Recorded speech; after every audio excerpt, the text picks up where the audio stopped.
শুরু করছি সাম্যের সাধন পার্ট 5। সাম্য শুকনো কাপড় দিয়ে দ্রুত মায়ের শরীর মুছে দিল, পরিয়ে দিল শুকনো কাপড়। ভাগ্যিস পলিথিনে কাপড়গুলো তোলা ছিল, নয়তো এগুলোও ভিজে যেত। মা জ্বরে কাতরাচ্ছে। এই অবস্থায় সাম্যকে খুব অসহায় লাগছে। সে বুঝতে পারছে না এখন কি করা উচিত। চোখ বন্ধ করে কিছুক্ষণ বসে থাকলো সাম্য। ঘরে জ্বর সারানোর ট্যাবলেট ছিল, কিন্তু কোথায় রেখেছে খুঁজে পাচ্ছে না সে। ছোট্ট ঘরটাতে তন্ন করে খুঁজেও পেল না জ্বর সারানোর ট্যাবলেট না পেয়ে সাম্য মায়ের কপালে জলপট্টি দিতে লাগলো। জ্বরের ঘরে মা সাম্য সাম্য বলে ডাকছে।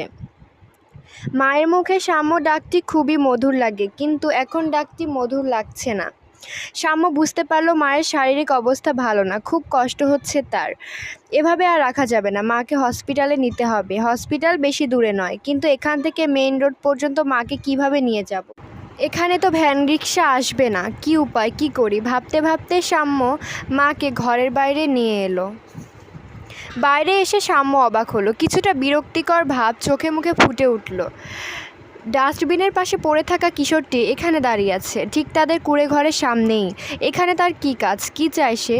নিজের মনকে প্রশ্ন করে সাম্য। বালকটি অপলক দৃষ্টিতে তাকিয়ে আছে মায়ের দিকে।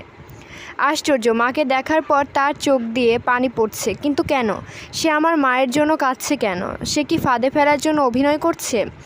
সাম্য মাকে এক পা দু পা করে বালকটির সামনে নিয়ে গেল এবং শক্ত কণ্ঠে বলল, তোমার পরিচয় জানতে চেয়েছিলাম, কিন্তু দাওনি।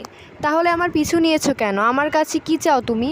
বালকটি চোখ মুছতে মুছতে বলল, আমার চিন্তা বাদ দাও, মাকে দ্রুত হসপিটালে নিয়ে চলো, তার অবস্থা ভালো নয়। বালকটির কথা শুনে সাম্যর কিছুটা রাগ হলো, কিন্তু তাকে কিছু বলতে গিয়ে থেমে গেল। সে অবাক হয়ে ভাবতে লাগলো, এই বৃদ্ধা মহিলা যে আমার মা, সেটা বালকটি জানলো কিভাবে? তাছাড়া মায়ের অবস্থা যে ভালো নয় সেটাই বা জানলো কিভাবে? কে এই কিশোর?